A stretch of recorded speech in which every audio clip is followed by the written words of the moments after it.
Hello बच्चों, प्रश्न पढ़ते हैं।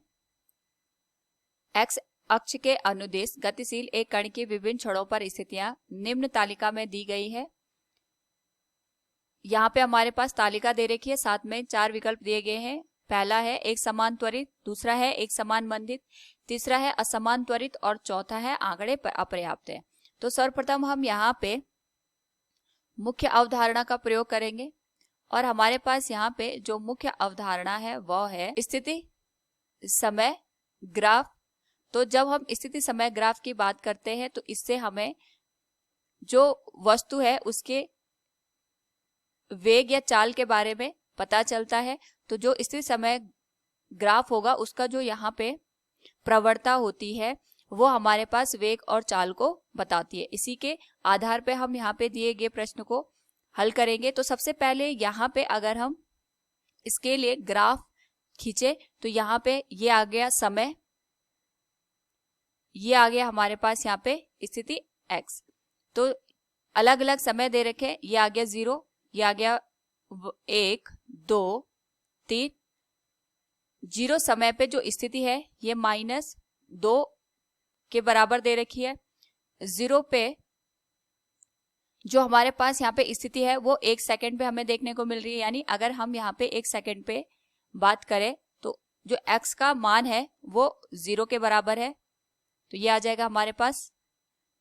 दूसरा निर्देशांक जो 2 सेकंड है, इस पे जो स्थिति दे रखी है वो 6 मीटर के बराबर दे रखी है। तो ये हम मान लेते हैं ये 6 मीटर है हमारे पास। और जो 3 सेकंड दे रखा है उसमें जो हमारे पास स्थिति दे रखी है वो 16 मीटर के बराबर है। तो 16 मीटर हमारे पास यहाँ पे आएगा कहीं। तो अगर हम इसके लिए ग्राफ देखें तो ये आ जाएगा हमारे पास -2 से लेके 0 तक, फिर 0 से लेके 6 मीटर तक, फिर 6 से लेके 16 मीटर तक।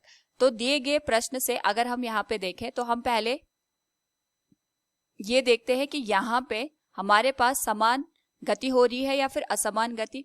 तो एक समान गति तब होती है जब कोई भी वस्तु समान समय अंतराल में समान दूरी को तय करता है। तो यहाँ पे अगर हम प्रश्न के अनुसार देखें तो समान समय अंतराल तो है, जैसे हम 0 से लेके 1 सेकंड की बात करते हैं तो जो समय का अंतराल है वो 1 सेकंड है। 1 से लेके 2 तक फिर समय हमारे पास जो समय अंतराल है वो 1 सेकंड के बराबर है। लेकिन जो दूरी तय की गई है वो समान नहीं है। 0 से लेके 1 सेकंड का जो समय अंतराल आ रहा है उसमें इसने 2 मीटर की दूरी को तय किया है। लेकिन जब 1 से लेके 2 सेकंड का समय आ रहा है उस स्थिति में इसने 6 मीटर की दूरी को तय किया है। और यहाँ पे जब 2 से लेके 3 तक हमारे पास पुनः जो तय की गई दूरी है अगर हम इसकी बात करें तो ये हमारे पास यहाँ पे जो अंतर आ रहा है वो 10 मीटर का अंतर हमें दिखाई दे रहा है। तो इस तरीके से हम यहाँ पे कह सकते हैं कि हमारे पास यहाँ पे जो गति हो रही है वो असमान गति हो रही है। दूसरा, यहाँ पे अगर हम देखें तो हमसे पूछा गया है त्वरण हो रहा है या नहीं हो रहा है। तो त्वरण होने के लिए हम यहाँ पे इसका वेग निकाल देते हैं।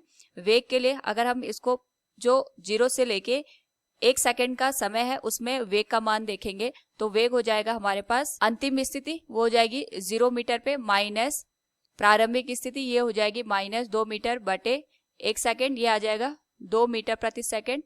इसी तरीके से 1 सेकंड से लेके 2 सेकंड के बीच अगर हम इसको देखें तो इसको V2 मान लेते हैं। तो इस स्थिति में जो अंतिम स्थिति है वो 6 मीटर है और प्रारंभिक स्थिति हमारे पास यहाँ पे 0 मीटर के बराबर दे रखा है। तो ये भी हमारे पास 1 सेकंड में हो रहा है। तो जो वेग आ जाएगा ये 6 मीटर प्रति सेकंड के बराबर होगा। इस स्थिति में अगर हम देखें तो जो वेग है हमारे पास वो बढ़ रहा है, इसका मतलब यहाँ पे त्वरण हो रहा है। तो हम कह सकते हैं दिए गए तालिका से हमें ये पता चल रहा है कि यहाँ पे असमान गति हो रही है और त्वरण हमें देखने को मिल रहा है। तो विकल्प 3 सही हो जाएगा। उम्मीद है आपको समझ में आया होगा। धन्यवाद।